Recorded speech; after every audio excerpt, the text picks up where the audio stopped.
आप समझेंगे protein synthesis, exactly protein synthesis की प्रोसेस क्या होती है। ठीक है, तो टीआरएनए का काम क्या है, ये हमारा काम क्या है, ये आपको समझ आया होगा। ठीक है, तो आप देखो एग्जैक्टली प्रोटीन सिंथेसिस का प्रोसेस कैसी होती है। देखो ये जो अपना है ऊपर का, मैंने क्या बोला, बैक्टीरिया के अंदर 70 राइबोसोम प्रेजेंट रहता है। कैसा 70 राइबोसोम बैक्टीरिया के अंदर प्रेजेंट रहता है। ठीक है, तो उसके भी दो सब यूनिट होती है 70 के, किसमें गिरती है, एक तो 50 50 ऊपर का 30। ठीक है, दो सब यूनिट इसके गिर गए। ठीक है, इसके राइबोसोम के। ठीक है, अब जो राइबोसोम है, मैंने क्या बोला, प्रोटीन सिंथेसिस कहाँ पे प्रोसेस होती है, राइबोसोम में। किसमें, राइबोसोम की। जो exact position of the protein synthesis है वो कहाँ पे होती है, राइबोसोम में। कहाँ पे, राइबोसोम में। अब इस राइबोसोम के पास 3 साइट प्रेजेंट है, T3 साइट प्रेजेंट है। ए अपनी एक्सेप्टर साइट, पी अपनी पेप्टाइड साइट और ई अपनी एग्जिट साइट। ठीक है, सो ए साइट पे क्या होगा, अमीनो एसिड, नया अमीनो एसिड आएगा। ठीक है, कौन लाएगा, टीआरएनए। ट्रांसफर कौन कर रहा है, टीआरएनए। टीआरएनए का क्या करेगा, नया अमीनो एसिड लाएगा और कहाँ पे आके छोड़ देगा, एक्सेप्टर साइड पे। कहाँ पे, एक्सेप्टर साइड पे छोड़ देगा। और जो पी साइड पे क्या होगा, कौन सी प्रोसेस होती है, पी साइड पे क्या होगा, ये जो ये साइड है पेप्टाइड साइड। कौन सी साइड है, पेप्टाइड साइड। यहाँ पे क्या बनेगी, चेन बनेगी, किसकी, अमीनो एसिड चेन बनेगी। और उसी अमीनो एसिड की चेन को क्या बोलेंगे, पेप्टाइड चेन। क्या बोलेंगे, पेप्टाइड चेन। और उसको क्या बोलेंगे, नासेंट चेन। क्या बोलेंगे, नासेंट चेन बोलेंगे। मतलब वहां पे न्यू पेप्टाइड चेन फॉर्म हो रही है तो उसको क्या बोलेंगे, नासेंट चेन। और ई जो साइड है, तो इस साइड पे क्या होती है, जो चेन बनती है तो क्या होती है, चेन अगर बन बोली तो वो वहां से एग्जिट फॉर्म में निकल जाती है। ठीक है, मतलब वहां से अगर पर्टिकुलर प्रोटीन के लिए जितने भी अमीनो एसिड चाहिए तो वो अगर अमीनो एसिड मिल गए तो वो चेन यहाँ से ई साइड से, एग्जिट साइड से निकल जाती है। ठीक है, तो ये ध्यान रखो। अब देखो ये जो प्रोसेस है इसको इनिशिएशन करने के लिए कोडन प्रेजेंट रहता है। कौन सा कोडन, ठीक है, सो कोडन, कौन सा कोडन है, एयूजी। एयूजी अपना स्टार्टिंग कोडन है। कौन सा, एयूजी स्टार्टिंग कोडन। और जो स्टॉपिंग कोडन किसको बोलेंगे, जो प्रोटीन सिंथेसिस प्रोसेस को स्टॉप करने वाले, जो प्रोटीन सिंथेसिस प्रोसेस को स्टॉप करने वाले ऐसे कोडन को क्या बोलेंगे, स्टॉपिंग कोडन। और जो स्टार्टिंग कोडन है, मतलब ये स्टार्ट करता है, इनिशिएट करता है किसको, प्रोटीन सिंथेसिस को, तो कौन सा कोडन है, एयूजी। तो ये किसके लिए रिस्पांसिबल है, फॉर द मिथेनोइन।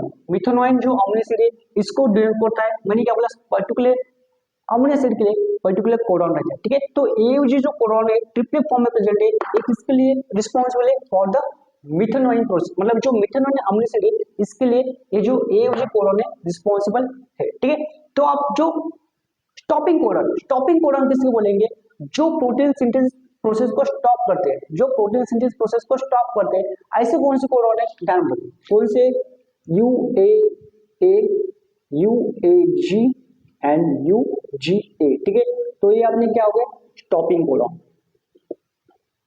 ये क्या हो गया, स्टॉपिंग कोडन। ठीक है, ये क्या करेंगे, जो प्रोटीन सिंथेसिस प्रोसेस को क्या करेंगे, स्टॉप करने वाले। और ये एयूजी, ये क्या है, स्टार्टिंग कोडन है। क्या है, स्टार्टिंग कोडन। ठीक है, आप इतना समझ आएगा। ठीक है, अब मैंने बोला टीआरएनए क्या करेगा, न्यू अमीनो एसिड लाएगा। अपना जो एमआरएनए कहाँ पे प्रेजेंट है, mRNA in between the 50th and 30th ribosome. ठीक है, किसके बीच में प्रेजेंट है, in between 50th and 30th ribosome के बीच में कौन प्रेजेंट है, अपना कौन प्रेजेंट है, कौन प्रेजेंट है, एमआरएनए। ठीक है, सो इस एमआरएनए के पास क्या है, कोडन है। मैंने समझा दिया क्या है कोडन, कहाँ पर रहता है, एंटीकोडन कहाँ पर रहता है, किसके पास रहता है। ठीक है, वो आपको अच्छे से समझ आएगा। ठीक है, तो आप देखो टीआरएनए क्या करता है, अब आ गया टीआरएनए का काम। ठीक है, टीआरएनए, ये अपना टीआरएनए हो गया। ठीक है, सो ये टीआरएनए क्या करता है, इसके पास क्या रहता है, एंटीकोडन। किसका एंटीकोडन, कोडन का। कोडन कहाँ पर रहता है, एमआरएनए में। एंटीकोडन और कहाँ पर रहता है, टीआरएनए के पास। तो अगर टीआरएनए के पास एंटीकोडन, समझो ये एयूजी है। ठीक है, एयूजी एंटीकोडन मतलब जो एंटीकोडन है। ठीक है, और जो कोडन इसका कहाँ पर रहेगा, एमआरएनए के पास। ठीक है, और ये टीआरएनए क्या करता है, एक नया अमीनो एसिड लाता है और ये अमीनो एसिड ट्रांसफर करने का काम किसका है, टीआरएनए का। तो ये क्या करता है, टीआरएनए कहाँ पे अमीनो एसिड लाता है, एक्सेप्टर साइड पे लाके छोड़ देता है, एक्सेप्टर साइड पे लाके छोड़ देता है। और इसके टीआरएनए के पास क्या है, एयूजी एंटीकोडन। और एंटीकोडन के कोडन किसके पास प्रेजेंट है, एमआरएनए के पास। देखो 1 2 3 और ये भी ट्रिपलेट फॉर्म में प्रेजेंट है। अगर आप कोडन इसके क्या रहेंगे, जो एमआरएनए के पास रहेंगे यहाँ पे, तो वो क्या रहेंगे, ए का यू रहेगा, यू का ए रहेगा और जी का सी रहेगा। ए कहाँ पर रहेगा, यू ए सी यहाँ पे। ठीक है, यहाँ पे। ठीक है, तो आप टीआरएनए क्या कर रहा है, जो टीआरएनए एक अमीनो एसिड लाके एक्सेप्टर साइड पे छोड़ रहा है, ठीक है। अगर यहाँ पे एक्सेप्टर साइड पे टीआरएनए अमीनो एसिड छोड़ रहा है तो ये अमीनो एसिड क्या करता है, अब ये अमीनो एसिड क्या कर रहा है, मतलब मैंने क्या बोला, जो अपना प्रोटीन है किससे बनता है, अमीनो एसिड के चेन से बनता है। यहाँ पे सिर्फ एक ही अमीनो एसिड बना हुआ है, और कहाँ पे गया अमीनो एसिड, तो और लाने का भी अमीनो एसिड लाने का काम कौन करता है, टीआरएनए, ठीक है। तो ये अमीनो एसिड क्या क्या होता है, ये अमीनो एसिड जाता है पी साइड पे, कहाँ पे, पी साइड पे ट्रांसफर होता है, मतलब पेप्टाइड चेन वहां पे बनने लगती है, ठीक है। तो फर्स्ट ऑफ ऑल क्या होगा, ये जो टीआरएनए अमीनो एसिड लाया वाला है कहाँ पे, एक्सेप्टर साइड पे, ये होगा ट्रांसफर पी साइड पे। यहाँ पे मैं आपको डायग्राम में और अच्छे से क्लियर कर दूंगा, ठीक है। तो जो ये अमीनो एसिड ये वाला आया वाला, ठीक है, फर्स्ट वाला अमीनो एसिड ये यहाँ पे आ गया, ये अपनी एक्सेप्टर साइड, ठीक है, ये अपनी एक्सेप्टर साइड, ठीक है। तो ये फर्स्ट वाला अमीनो एसिड यहाँ पे आ गया, किसने लाया, टीआरएनए। अब क्या होगा, और क्या करता है, अब और टीआरएनए क्या करेगा, और एक अमीनो एसिड लाएगा, वो कहाँ पे छोड़ देगा, मतलब और एक अमीनो एसिड लाएगा और एक्सेप्टर साइड पे आएगा, ठीक है।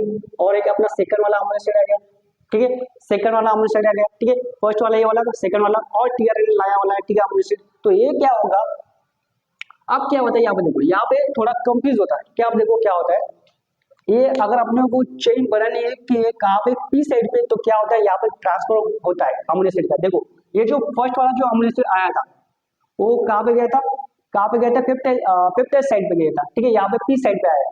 अब ये क्या होता है, ये फर्स्ट वाला अमीनो एसिड सेकंड पे जाके ऊपर बैठता है, सेकंड पे जाके ऊपर बैठता है, देखो यहाँ पे जाएगा और इस सेकंड पे जाके बैठेगा, और अगेन ट्रांसफर कहाँ से होता है, P side to A side, but कहाँ पे, सेकंड पे जाके बैठता है। देखो और भी डायग्राम में क्लियर कर दूंगा, ये अपना सेकंड में आया था और ये अपना फर्स्ट वाला, ठीक है। यहाँ से पी साइड से कहाँ पे गया, कहाँ पे गया, एक्सेप्टर साइड पे गया, कहाँ पे गया, एक्सेप्टर साइड पे गया, और प्रोसेस उसकी मैं लंबी कर दूंगा। चलो अब मैंने डायग्राम नीचे बने वाले, ठीक है। तो अब क्या होता है, ये जो टू अमीनो एसिड कहाँ पे प्रेजेंट है, एक्सेप्टर साइड पे प्रेजेंट है। अब क्या होता है, टीआरएनए क्या करता है, और एक अमीनो एसिड लाता है, और थर्ड वाला अमीनो एसिड लाता है, ठीक है। अब ये जो थर्ड अमीनो एसिड लाता है वो भी कहाँ पे आएगा, एक्सेप्टर साइड पे आएगा। अब इसमें भी क्या होता है, इस प्रोसेस में क्या होता है, अभी यहाँ पे भी ट्रांसफर होगा, ये जो फर्स्ट और सेकंड जो अमीनो एसिड आपको दिख रहा है ये भी ट्रांसफर होगा कहाँ पे, अगेन पी साइड पे, अगेन पी साइड पे ट्रांसफर होगा, ठीक है। सो ये जो फर्स्ट वाला सेकंड देखो यहाँ पे फर्स्ट और ये सेकंड, ये अगेन ट्रांसफर हुआ, और टीआरएनए क्या किया, और एक अमीनो एसिड लाया थर्ड वाला, ये थर्ड वाला और एक अमीनो एसिड आया, ठीक है, और एक अमीनो एसिड आया, तो ये अमीनो एसिड और क्या करेगा, ठीक है, थर्ड पे और एक अमीनो एसिड है, ठीक है। तो अब जो इस और जिस फर्स्ट और सेकंड अपना अमीनो एसिड आया था तो वो क्या करेगा, और इस पे ट्रांसफर हो गया, कहाँ पे, थर्ड पे ट्रांसफर हो गया, थर्ड अमीनो एसिड जो थर्ड अमीनो एसिड आया वाला है, ठीक है, तो उस पे जाके बैठेगी। यहाँ पे और एक बनाऊंगा डायग्राम, देखो यहाँ पे सिर्फ 50 बनाऊंगा, आप समझ लो सिर्फ, ये अपनी acceptor side, peptide side, exit side, ठीक है। यहाँ पे थर्ड के ऊपर 12, उसके ऊपर 1 1 2 3 1 2 3, ठीक है। देखो जो ये प्रोसेस है ट्रांसफर होने की, यहाँ एक्सेप्टर साइड तो पेप्टाइड साइड पे एक्सेप्टर साइड, एक कंटिन्यूअस प्रोसेस चलती है अंटिल द स्टॉपिंग कोडॉन। जब तक ये मैंने बोला जो स्टॉपिंग कोडॉन, इसके पहले मैंने बताया था कौन कौन से स्टॉपिंग कोडॉन थे, UAA, UGA यानी, और कौन से थे, UAG, ठीक है।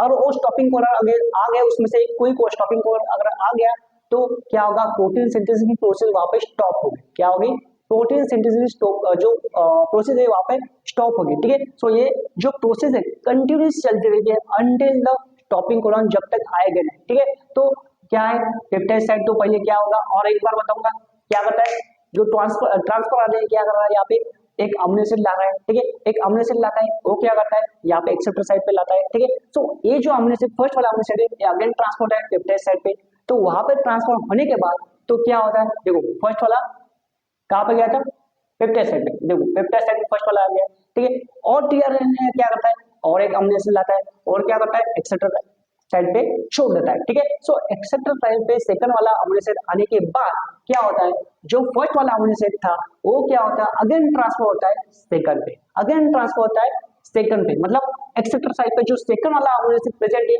उसके ऊपर जाके बैठता है कौन, फर्स्ट वाला अमीनो एसिड, कौन, फर्स्ट वाला अमीनो एसिड जाके बैठता है। देखो यहाँ पे फर्स्ट वाला अमीनो एसिड ट्रांसफर होता है यहाँ से, तो यहाँ पे कौन कौन से एक्सेप्टर साइड पे कौन कौन से अमीनो एसिड आ गए, फर्स्ट वाला सेकंड वाला, बट ऊपर जाता है, ठीक है, नीचे नहीं जाता, सेकंड के नीचे नहीं, ऊपर ही जाके बैठता है, ठीक है। तो ठीक है, ये समझ लो, ठीक है।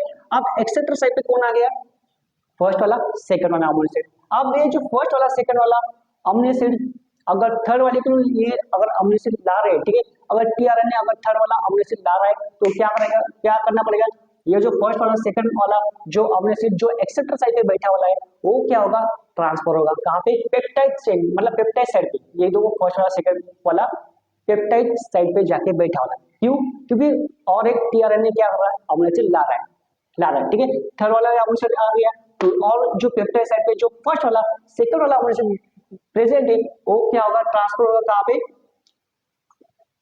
थर्ड पे, कहाँ पे, थर्ड पे, ठीक है, फर्स्ट सेकंड थर्ड, यहाँ पे थर्ड आ गया, ठीक है। तो ये जो प्रोसेस है ऐसी कंटिन्यूस चलती रहती है until the stopping codon, until जब तक जो स्टॉपिंग कोडन आते नहीं है तब तक ये जो प्रोटीन सिंथेसिस प्रोसेस है चलती रहती है। और बाद में जो एग्जिट साइड मैंने बोली थी वहां से क्या होती है, जो यहाँ पे क्या होती है, पेप्टाइड साइड पे एक ऐसी चेन बन लेती है, देखो ये 1 2 3 यहाँ पे थे, ठीक है, और एक रफ में डायग्राम बना देता हूँ, ठीक है, रेफर डायग्राम और एक रफ में डायग्राम यहाँ पे बना देता हूँ, ठीक है। चलो यहाँ पे टेस्ट सिर्फ मैंने निकाला है, ठीक है, आप देखो ये जो 1 2 3, ठीक है, तो ऐसे और चेन बनती रहती है मतलब और एक अमीनो एसिड आते रहते हैं और अमीनो एसिड आने के बाद यहाँ पे जो पेप्टाइड साइड है यहाँ पे जो अमीनो एसिड चेन ऐसी बनने लगती है, ठीक है। सो ये अमीनो एसिड चेन कब तक बनती रहती है, जब तक कोई कोडन मतलब कोई सा जो स्टॉपिंग कोडन जब तक नहीं कोई आता नहीं है तब तक एक चेन बनती रहती है और फाइनली एग्जिट फॉर्म में मतलब जो एग्जिट साइड है यहाँ से वो निकल जाती है और अपना प्रोटीन बनता है, ठीक है। तो सिंपल प्रोसेस है, ठीक है। अगर आपको कोई समझ नहीं आएगा मतलब कोई आपको जो प्रोसेस है इसमें कोई अगर कोई डाउट है तो आप पूछ सकते हो और ये प्रोसेस आपको बार बार देखनी पड़ेगी, ठीक है। तो एक टाइम आपको मतलब एक ही बार आपको समझ नहीं आएगा तो इस वीडियो को आपको 2 बार, ठीक है, 3 बार देखना पड़ेगा क्योंकि डिफिकल्ट भी है और इजी प्रोसेस, ठीक है। तो अगर अपने अच्छे से समझ लिए, ठीक है, एक एक टॉपिक अपने टीआरएनए क्या होता है, एमआरएनए क्या है, इसके पास क्या है, उसके पास क्या है, अगर ये आपने समझ लिया तो आपको जो प्रोसेस है ये भी अच्छे से समझेंगे, ठीक है। तो ये जो ट्रांसफर होने का जो अमीनो एसिड आ रहा है जा रहा है कहाँ पे ट्रांसफर होता है ये अगर समझ लिया ना तो आपको जो प्रोटीन सिंथेसिस प्रोसेस है वो आपको आसानी से समझेगी, ठीक है। अब जो प्रोटीन सिंथेसिस इनहिबिटर इसमें जो ड्रग इन्वॉल्व है ये क्या करते हैं, इसी प्रोसेस को क्या करते हैं, इनहिबिट करते हैं। कौन कौन से प्रोसेस, जैसे एमआरएनए को इनहिबिट करेगा, नहीं तो क्या करेगा जो पीआरएनए से नहीं सॉरी जैसे क्या करेगा, जैसे अमीनो एसिड ट्रांसफर होता है from P side to A side, from A side to P side, जो अमीनो एसिड ट्रांसफर होने की प्रोसेस है उसको कोई ड्रग ब्लॉक कर रहा है, ठीक है। तो ऐसे जो ड्रग यहाँ पे ब्लॉक करते हैं तो पहले आपको क्या समझना पड़ेगा, ये जो प्रोसेस है आपको अच्छे से अगर समझ ली तो जो ड्रग की जो मैकेनिज्म एक्शन है वो भी आपको अच्छे से समझे, ठीक है। तो अगर आपको थोड़ा वीडियो अच्छा लगे तो वीडियो को लाइक करना है, अपने चैनल को भी सब्सक्राइब करके रखना है। मिलेंगे अगले वीडियो में, तब तक के लिए bye, thank you so much.